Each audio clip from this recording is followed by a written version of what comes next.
Est-ce qu'on peut ne pas arrêter de battre les mains pour le Seigneur? Est-ce qu'on peut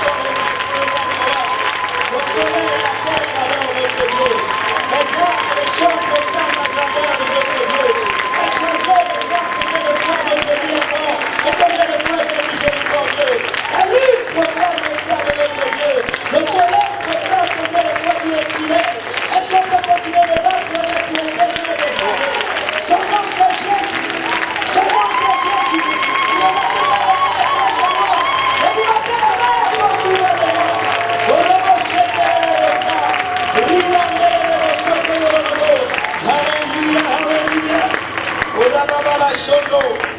You may be seated in the name of Jesus. Hallelujah. Tell your neighbor is not here to make you fun. Je ne suis pas ici pour venir vous montrer le fun. Alléluia. Si quelqu'un venait ici pour sauter et danser, ce n'est pas le moment.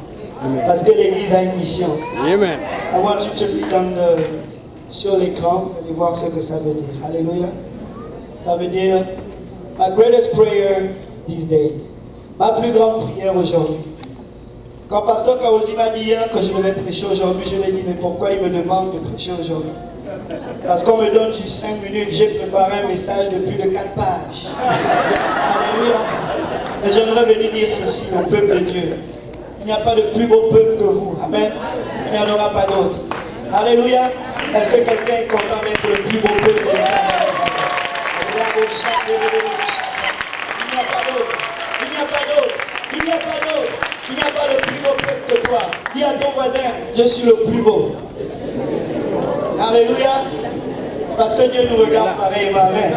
Alléluia. Dans la maison de Dieu, il n'y a point d'acception de personne. Dis à ton voisin, nous sommes appelés de Dieu. Alléluia. Merci Seigneur. Nous allons aller dans la Bible, dans le livre de Luc au chapitre 22, à partir du verset 39. La parole du Seigneur déclare ceci. Après être sorti, il alla selon sa coutume à la montagne des Oliviers. Ses disciples le suivirent. Lorsqu'il fut arrivé dans ce lieu, que quelqu'un dise dans ce lieu, il leur dit, priez, afin que vous ne tombiez pas en tentation. Puis il s'éloigna d'eux à la distance d'environ un jet de pierre, et s'étant mis à genoux, il pria disant, Père, si tu voulais éloigner de moi cette coupe, toutefois, que ma volonté ne se fasse pas, mais la tienne. Alors un ange lui apparut du ciel pour le fortifier, étant en agonie, il priait plus instamment la même prière. Et sa sueur devient comme des grumeaux de sang qui tombaient à terre. Après avoir prié, il se leva et vint vers les disciples qu'il trouva endormis de tristesse. Et il leur dit, pourquoi dormez-vous? Levez-vous et priez. Dis à ton voisin, lève-toi et prie. Dis-le encore, lève-toi et prie. Alléluia. Je ne sais pas, c'est juste l'introduction, mais ça va prendre 5 minutes quand même. Dis à ton voisin, lève-toi et prie. Afin que vous ne tombiez pas en tentation. J'aimerais apporter un message que personne n'aime pas apporter dans l'église de UPC. Alléluia. C'est un message qui dit il y aura des tribulations et il y aura des difficultés. Le Seigneur a planifié cela. Alléluia. Il n'a pas planifié cela pour que nous puissions avoir peur. Mais il a planifié cela parce que c'est comme ça qu'on sauve le monde. Tu ne peux pas sauver ce monde si tu n'es pas un sacrificateur. Tu ne peux pas sauver ce monde si tu ne donnes pas ta vie. Tu ne peux pas sauver ce monde si tu ne te sacrifies pas. Il nous a montré le chemin. Lui qui était Dieu, il s'est humilié jusqu'à la mort de la croix. Parce qu'il savait qu'en s'humiliant, il allait recevoir une gloire plus grande que l'humilité, la gloire de Dieu. Alléluia. L'humilité précède la gloire, peuple de Dieu. Nous sommes une église qui adore et qui prie. Alléluia. Nous sommes une église qui saute et qui danse. Amen. Mais laissez-moi vous dire, il y a autre chose que l'Éternel des armées attend de nous. Il attend autre chose de nous. Nous donnons. Est-ce que quelqu'un donne à la maison de l'Éternel? Est-ce que quelqu'un donne son temps à la maison de l'Éternel? Et laisse-moi te dire, Dieu attend une chose de nous. Que nous commençons à prier. Seigneur, ne me donne pas seulement un cœur pur, comme tu as donné un cœur pur à David. Ne me donne pas la force de Salomon. Ne me donne pas la sagesse. Ne me donne pas la force. Comment il s'appelle? Samson, merci beaucoup. Ne me donne pas la sagesse de Salomon. Mais donne-moi seulement une chose. Donne-moi un cœur qui veut faire ta volonté. Alléluia. Donne-moi un cœur qui veut faire ta volonté. Parce qu'au-dessus de ma volonté, je vais faire la tienne. Le Seigneur est allé à la croix, lui qui était tout puissant. Lui qui était capable d'appeler des légions d'anges. Alléluia. Il est allé à la croix, il a commencé à pleurer, il a commencé à avoir une bataille dans sa chair. Laissez-moi vous dire, nous avons le Saint-Esprit, mais nous avons un ennemi, et c'est notre chair. Cet ennemi est l'ennemi de Dieu.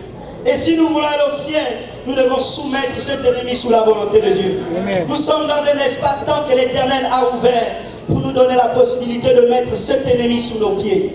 Alléluia. Parce que la parole de Dieu déclare que vous êtes de Dieu. Mais vous êtes de Dieu sur la face de la terre. Et pour que vous soyez des dieux, alléluia, vous devez être soumis à la volonté de Dieu. Amen. Alléluia. Pour que tu puisses manifester l'autorité que l'Éternel t'a donnée sur la face de la terre, ça commence par la soumission. Et pour être soumis à la volonté de Dieu, ce n'est pas comme tu veux, mais c'est comme il veut. Mais laisse-moi dire quelque chose. Voici quelque chose qui va diviser l'Église apostolique. Comme l'Église a été divisée dans le temps passé. Les Juifs, il y avait certains qui croyaient à la résurrection, il y a d'autres qui ne croyaient pas à la résurrection. Alléluia. Et aujourd'hui, à l'Église pentecôtiste même, il y a d'autres qui croient à l'enlèvement avant les tribulations, et il y a d'autres qui ne croient pas à cela. Alléluia. Mais moi, je vais être de ceux-là. Je veux croire au pire. Alléluia. Parce que ça va former ma pensée. Je vais être sûr, parce que l'Éternel s'est sacrifié. Moi aussi, je veux me sacrifier. Si Jésus est mort, je peux aussi mourir pour sa volonté. Je n'aurai pas peur des tribulations et je n'aurai pas peur de la mort. Parce que l'Éternel a dit, il a vaincu la mort.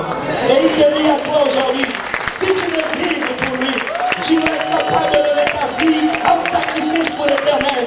Vous savez pourquoi cette Église? L'Éternel attend de nous une chose. Il veut que nous puissions être unis. Unis dans la prière, unis dans le jeu, unis dans le temps, unis dans le sacrifice. Alléluia. Il ne suffit pas seulement de danser et d'adorer le Seigneur, mais il veut que nous venions à la croix et que nous commençons à porter cette croix en lui demandant, Seigneur, qu'est-ce que tu veux que je fasse pour toi? Quelle est ta volonté? Laissez-moi vous dire, nous disons tous les jours, l'Éternel est mon berger et je ne manquerai de rien. Alléluia. Il est à ma droite, il me soutient. Et laissez-moi vous dire, il y a des fois où le berger a besoin de sacrifier la brebis pour la cause du plus grand nombre. Alléluia. C'est les choses qu'on n'aime pas entendre.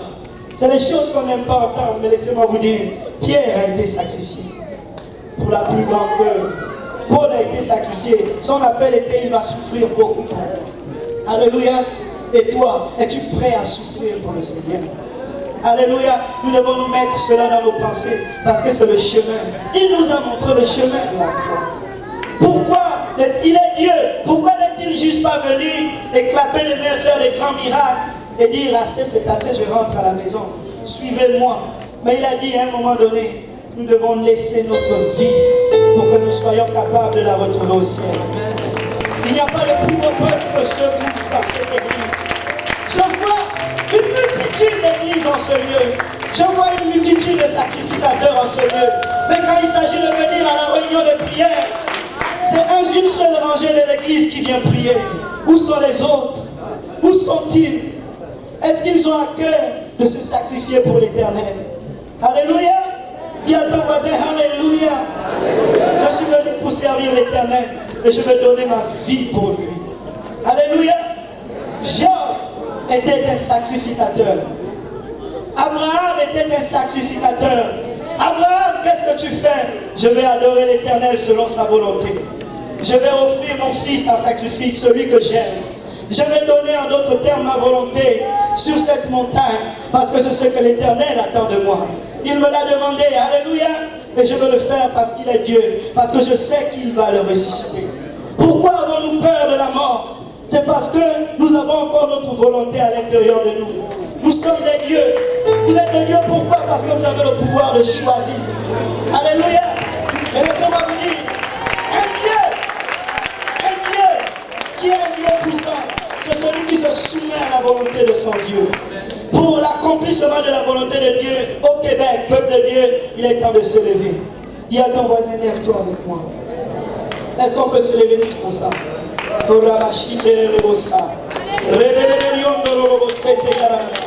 qu'on peut lever les mains ensemble? Alléluia. Est-ce qu'on peut lever les mains? Nous allons juste faire une simple prière. Les disciples ont posé la question au Seigneur. Apprends-nous à prier. Quelle est cette prière? Quelle est cette plus grande prière que j'aimerais offrir à l'Éternel? Nous glorifions le nom de Jésus. Et cela est bon. Mais il y a une chose que nous devons apprendre à dire. Seigneur, que ton règne vienne. Et que ta parfaite volonté s'accomplisse dans ma vie. Si ta volonté demande ma vie d'être à l'autel comme un sacrifice vivant, un parfum de bonne odeur, je vais l'offrir. Alléluia. Je vais aller dans l'extrémité de la terre parce que l'Éternel m'envoie. C'est le temps du réveil. Laissez-moi vous dire, il n'y a pas de réveil sans guerre. Parce que l'ennemi ne va pas vous laisser venir arracher les âmes dans son camp si vous ne vous battez pas. Et quand on va à la guerre, on est prêt à laisser notre vie parce qu'on combat pour une grande cause. La cause du royaume est plus grande que nos vies. La paix de Dieu est plus grande que nos propres vies. Le sang de Jésus a été versé à cette croix parce qu'il comptait sur nous. Il s'attendait à ce que nous puissions offrir nos filles en sacrifice. Et nous ne devons pas avoir peur de la mort. Laisse-moi te dire, s'il faut dire, qu'est-ce que tu vas choisir entre monter avant que les troubles n'arrivent ou monter après que les troubles n'arrivent? Mais laisse-moi te dire le secret. Le réveil est sous les troubles. Alléluia. Comment cette multitude nombreuse connaîtra que Dieu est là si tu ne montres pas la compassion et l'amour de Dieu? Comment ce peuple nombreux saura qu'il y a un sacrificateur si tu ne te sacrifies pas? Que le Seigneur vous bénisse abondamment. Seigneur, que ta volonté soit faite dans le nom de Jésus.